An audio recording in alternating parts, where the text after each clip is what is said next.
વડોદરાના હરણી બોટ દુર્ઘટના કેસમાં વધુ 3 આરોપી ઝડપાયા। વત્સલ શાહ, નૂતન શાહ અને વૈશાખી શાહની કરાઈ ધરપકડ। નૂતન શાહની તબિયત બગડતા મેડિકલ ટેસ્ટ માટે આરોપીઓ વડોદરા આવ્યા અને ઝડપાઈ ગયા। આરોપીઓ ભરૂચ બાદ રાજસ્થાન તરફ ફરાર થઈ ગયા હતા।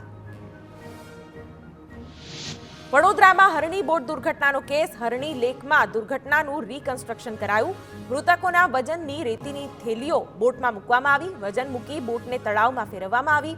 એફએસએલ અને ફાયર બ્રિગેડના જવાનોની હાજરીમાં કરાયું નિરીક્ષણ। અમદાવાદ રાજીવ મોદી સામે દુષ્કર્મના આરોપનો કેસ। કેડીલાના સીએમડી રાજીવ મોદીએ સોલા પોલીસ સ્ટેશનમાં નિવેદન નોંધાવ્યું। બલ્ગેરિયન યુવતીએ નોંધાવી છે દુષ્કર્મની ફરિયાદ। કેસમાં ઘણા સમયથી ફરાર હતા રાજીવ મોદી। 4.5 કલાકના નિવેદન અને પૂછપરછ બાદ રાજીવ મોદી રવાના। રાજકોટમાં શ્રી લક્ષ્મી સ્ટોરમાંથી 1250 કિલો શંકાસ્પદ ચોકલેટનો જથ્થો ઝડપાયો। ચાઇનાથી મંગાવેલી ચોકલેટમાં ઉત્પાદકનું નામ અને ઉપયોગની નથી મારી તારીખ। એક્સપાયરી ડેટ થયેલી ચોકલેટનો જથ્થો પણ મળી આવ્યો। ચાઇનાથી મંગાવેલી ચોકલેટના બોક્સ પર નોનવેજનું ટેગ પણ મળી આવ્યું।